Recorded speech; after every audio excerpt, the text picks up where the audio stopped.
Yo, what's up? Welcome back to another episode of the SWAS. Continuing on with college football week 6, Big Ten matchup here, Michigan on the road in Washington. Let's go. Welcome to the SWAS. The SWAS. SWAS. Hey, get the SWAS. All right, like I said, we got Michigan on the road at Washington here. Huskies laying 2.5 points at home, total sitting at 41.5. Let's take a look at the pie charts, and according to this data, action's coming in pretty heavily on the Michigan side.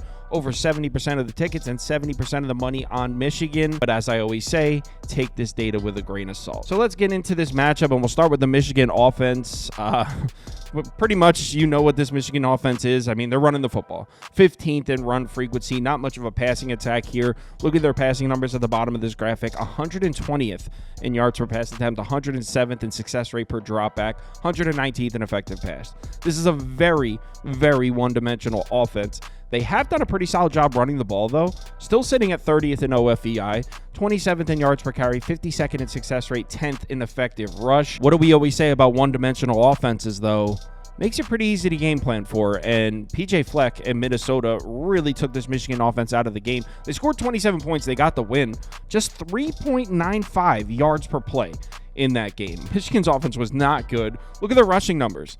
3.6 yards per carry, 155 yards rushing in the game. They got outgained by Minnesota in that game. So I know Alex Orji took over the starting quarterback job, and that Michigan offense looked like it had some energy in the USC game, but they had the element of surprise there. I mean, no one knew what the Michigan offense was going to look like with Orji at quarterback. They had no film on it. So they were able to catch UFC off guard a little bit. They had the element of surprise, I guess, if you want to put it.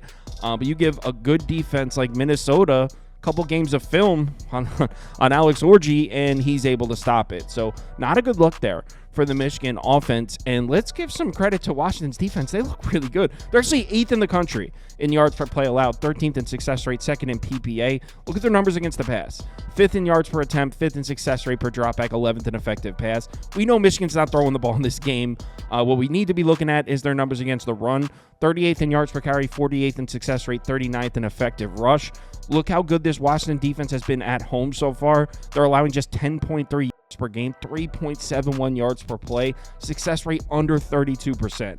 This Washington defense has been lights out at home so far this season. Look at their numbers specifically against the run at home. Just 3.27 yards per carry allowed, 106.3 rushing yards per game allowed. No one's been able to run the ball here this year. Now, I know you might be thinking, Kyle, what about last week against Rutgers? And yeah, they lost that game. They gave up 21 points. Defense played really well. Just 4.27 yards per play allowed in that game. Yes, Monangai broke some runs. Actually, Samuel Brown broke one as well. Rutgers did break a few long runs, and they were able to run the ball in Washington. But as a whole, Washington's defense played well. They allowed 5.58 yards per carry, but that's not really indicative of how that game went. Washington looked like the better team for pretty much most of that. Trust me, this is coming from someone that was heavily rooting for Rutgers. Washington looked like the better team for most of that game. There was a couple unfortunate calls that went Rutgers' way. Well, I shouldn't say unfortunate. I was happy about it, but Washington looked like the significantly better team in that game. So you got this one-dimensional Michigan offense going on the road against a good defense and a good coaching staff. Now they have film on this one-dimensional offense. We know Michigan's not going to throw the ball. Since Orji took over as quarterback, they're averaging 59 passing yards per game, 3.75 yards per pass attempt, under a 30% success rate per dropback.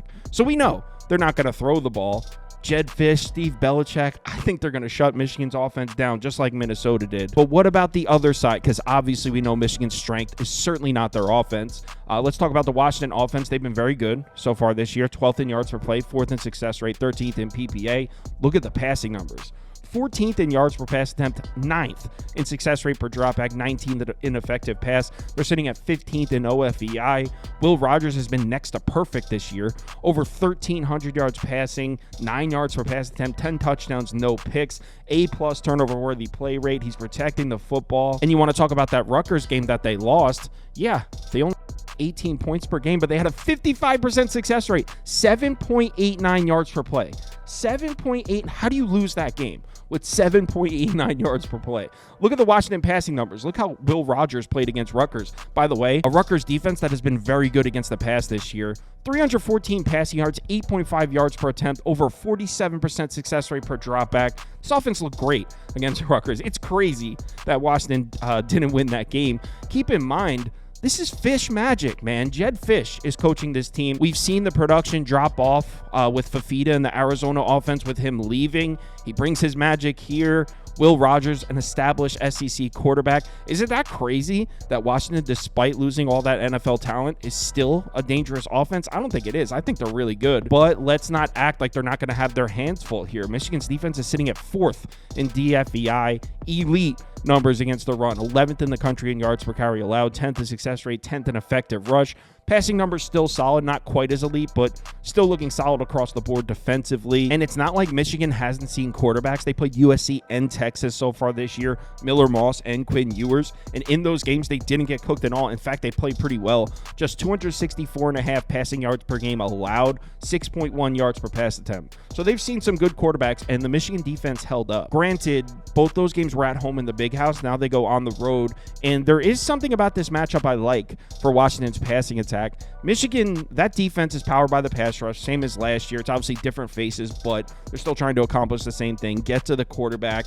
Washington's actually done a really good job in pass protection. 21st in sack rate allowed, 36th in pressure rate, 40th in pass blocking grade. Now you might be thinking, well, they haven't seen a pass rush like Michigan yet, which is fair, but look how well Will Rogers has played when pressured this year. He's handled the ball great. Excellent numbers when given a clean pocket. Excellent numbers when pressured. So Will Rogers having a career year here, I think he's equipped to handle this Michigan defense. Keep in mind, this is a team that already saw Northwestern. Now, Northwestern's defense is not on Michigan's level, but that's a very good defensive front there in Northwestern. 247 yards passing, 8.2 yards per attempt, over a 64% success rate per dropback. That's crazy. 50% is very good. Over a 64%. They did whatever they wanted on Northwestern. It's a very good defense. I can't unsee what I saw in the second half last week with Minnesota. Max Brosmer, I guess it's Brosmer, by the way. I've been saying Brosmer, but the announcers in that game were saying Brosmer, so I apologize. I guess I've been saying his name wrong. Max Brosmer, this is a guy that was struggling to throw the ball on Nevada. He's an FCS transfer, and he's really been struggling this year.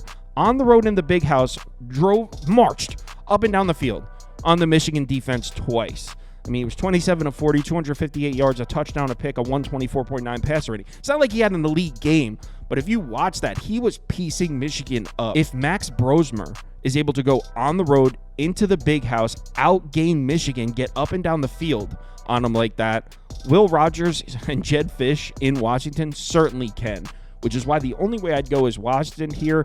I haven't bet this yet because I think it's going to be a defensive game, and I actually think the 2.5 point spread is going to come into play. It could be a 17-16 final score somewhere in there, 2019. So I don't know if I want to lay 2.5. I do think Washington wins the game, and my pick for this video will be Washington minus 2.5.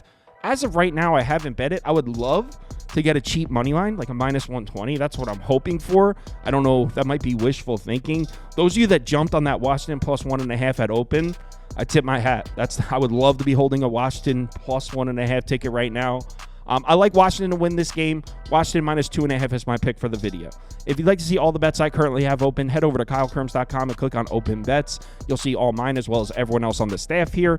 Also, if you sign up for Sauce Network Plus, it comes with access to the Discord, and you can participate in the weekly betting league. $150 on one of these trophies go to the winner every single week. So if you're interested, head over to the website and sign up. Let's have ourselves a good week 6. I need it, man. College football's been rough on me so far this year. Luckily, the NFL's been pretty good. Hopefully that turns around. Let's have ourselves a good one. Remember to bet responsibly. Talk to you in the Discord.